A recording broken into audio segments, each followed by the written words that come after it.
Can fashion actually heal trauma? At first, the question sounds almost superficial. Trauma feels heavy, deep, neurological. Fashion feels aesthetic, surface level, fabric and color. But trauma does not only live in memory, it lives in the body.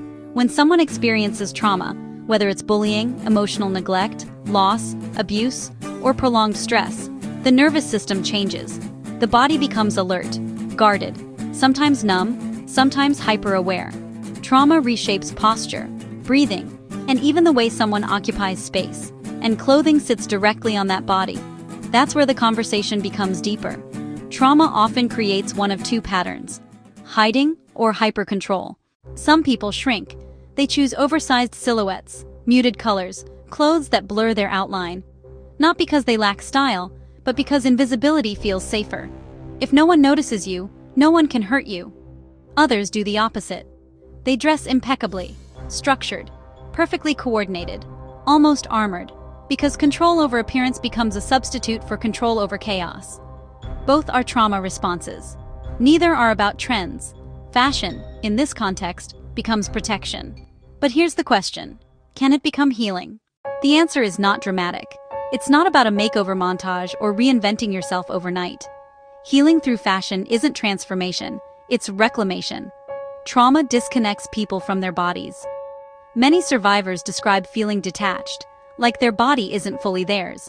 They may avoid mirrors, avoid fitted clothing, avoid attention. The body becomes a reminder instead of a home. Clothing can slowly reverse that. When someone intentionally chooses an outfit, not to impress, not to hide, but to feel aligned, they are practicing agency. And trauma often strips away agency. It teaches the nervous system that control is external. Getting dressed intentionally says, I choose. Even small choices matter.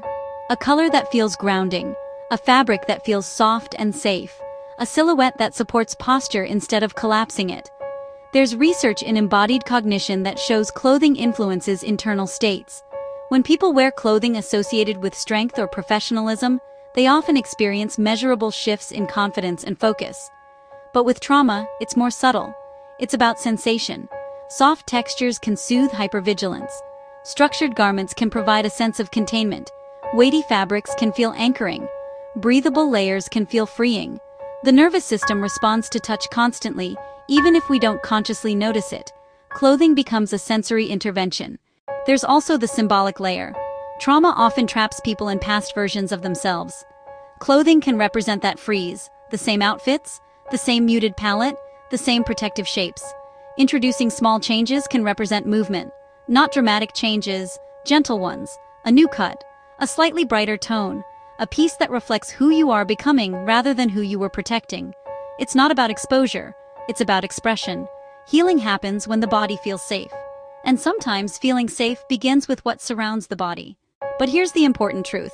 Fashion alone cannot heal trauma. It cannot replace therapy, support, or deep emotional work. What it can do is support the process. It can become ritual.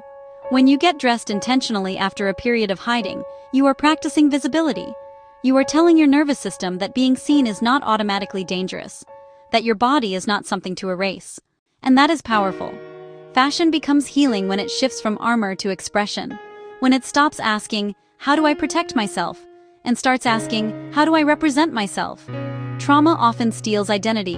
It reduces you to survival mode. Healing is about expanding beyond that. Clothing is one of the most accessible tools we have to experiment with identity safely. You can try, adjust, retreat, try again. There is flexibility. And flexibility is the opposite of trauma rigidity. So can fashion heal trauma? Not on its own. But it can create moments of reconnection. It can help rebuild agency. It can support the nervous system. It can mark transitions. It can gently guide someone from hiding to inhabiting their body again. Healing doesn't always begin with big breakthroughs.